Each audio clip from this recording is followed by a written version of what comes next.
Good morning, kiddos. I found my home copy of the 14th Goldfish, and I brought home my brought home my school copy of the 14th Goldfish, and now I have two copies of the 14th Goldfish. I'm so excited. So now, whether I'm home or at school, I can read to you. Um, Yesterday we finished off, and Ellie was gonna go take Grandpa to find Raj. Raj is the goth kid on the bus who said that Grandpa Melvin was a quack. The scientist was a quack, but they don't know that the scientist, the boy, is actually the grandpa. So here's Raj talking bad about this scientist Zagarsky when actually that scientist Zagarsky was sitting right in front of him on the bus looking like a middle schooler. So let's see what Ellie and Grandpa do when they go meet Raj.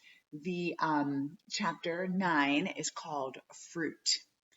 Raj is waiting at the curb. His eyes are fixed on the cars driving up and down the street. My grandfather stomps over to him, digging in his backpack. It's an old one from elementary school. It has kittens on it. I thought it was a little uncool for him, but he told me it was a perfectly good backpack and he didn't care what people might think. You, my grandfather shouts. Raj turns, watches us. His eyes flicker to me briefly before returning to my grandfather. My grandfather pulls out the papers and shoves them into Raj's hands. Read 'em and weep, he says. Raj scans them.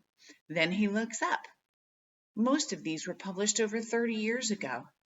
My grandfather is stunned into a momentary silence, then says, Einstein published a long time ago, too. Are you going to poo-poo him? You're being a little ridiculous, Raj says. A compact car pulls up to the curb, a teenager behind the wheel. He has the same dark eyes as Raj, but looks a few years older. Raj folds his tall frame into the front seat. Ridiculous, huh? My grandfather sputters. What do you know anyway? You're just a kid. Raj leans out the open window, gives my grandfather a slow look. I don't know. You're a kid too, he pauses. What do you know? When we get home, my grandfather heads straight for the kitchen. I'm starving, he says. I'll heat up some burritos, I say. There's probably not a more perfect combination than rice, refried beans, and cheese. He makes himself a cup of hot tea to go with his burrito. He pours the steaming water into the mug with precision, adds 2 perfect spoonfuls of sugar, and methodically stirs the sugar like he's making a formula. It makes me think of the mad scientist conversation. I liked what you talked about at lunch, I confess, about science. But how do you start? He looks up from his tea. What do you mean? In a puzzle, I always begin with a straight edge piece.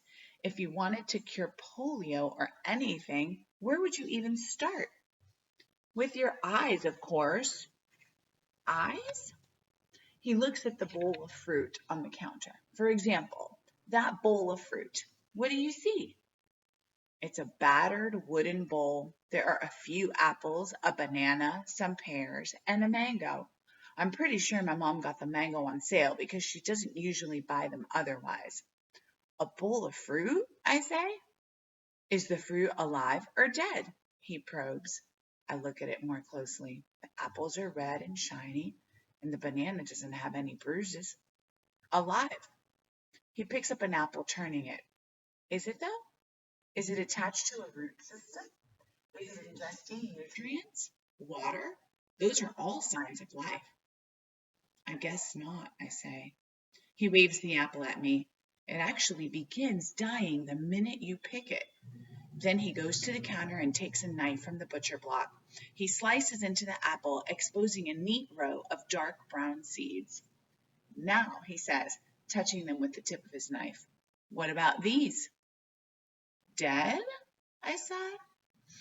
This is trickier. They're dormant, waiting. Bury them in soil, give them water and sunlight, and they'll grow. In a way, they're immortal. And they were inside the apple all along. I'm kind of blown away. I thought science was all experiments and laboratories, I admit. My grandfather shakes his head. The most powerful tool of the scientist is observation.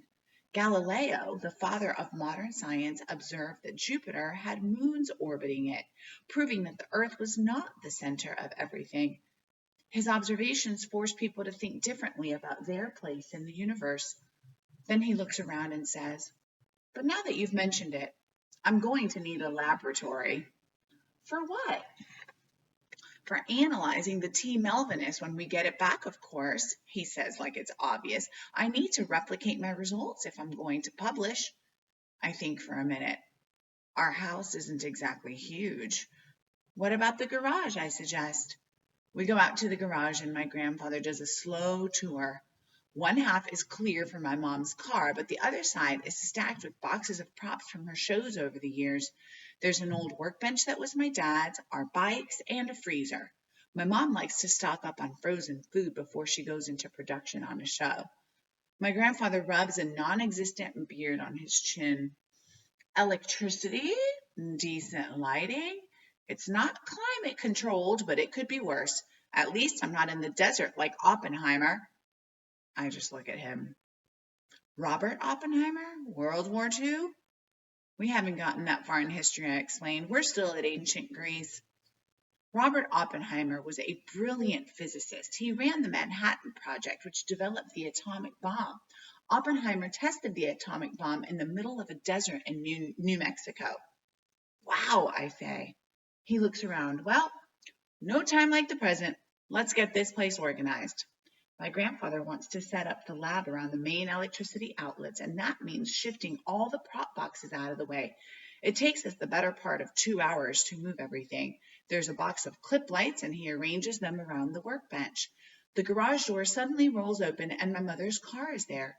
But she can't pull into the garage because of all the boxes. She kills the engine and walks into the garage. "What are you doing?" she demands. "We're setting up a lab," I tell her. "Here? In the garage?" "So I can continue my research," my grandfather explains. "Where am I supposed to park my car?" she says. "Outside?" I suggest.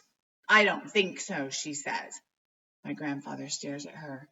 "You're standing in the way of scientific discovery." "I'm standing in the way of birds pooping in my car."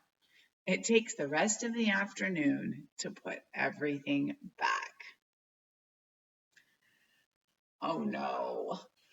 Mom is not going to let Ellie and grandfather Melvin make their laboratory in the garage. So I wonder what they'll figure out next. And grandfather Melvin gave Raj a whole bunch of his work, I guess, or some work to look at. And so he's going to try to convince Raj that his work is actually very good, even though he doesn't look like Grandpa Scientist.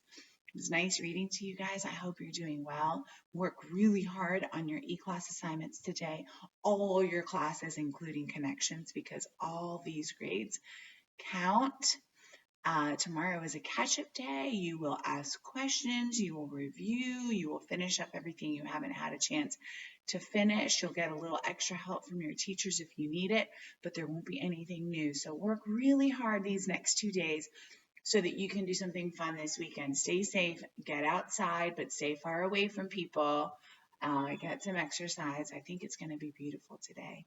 I really miss you. Come get your lunches at the bus stop or at school. Have a great day. Bye.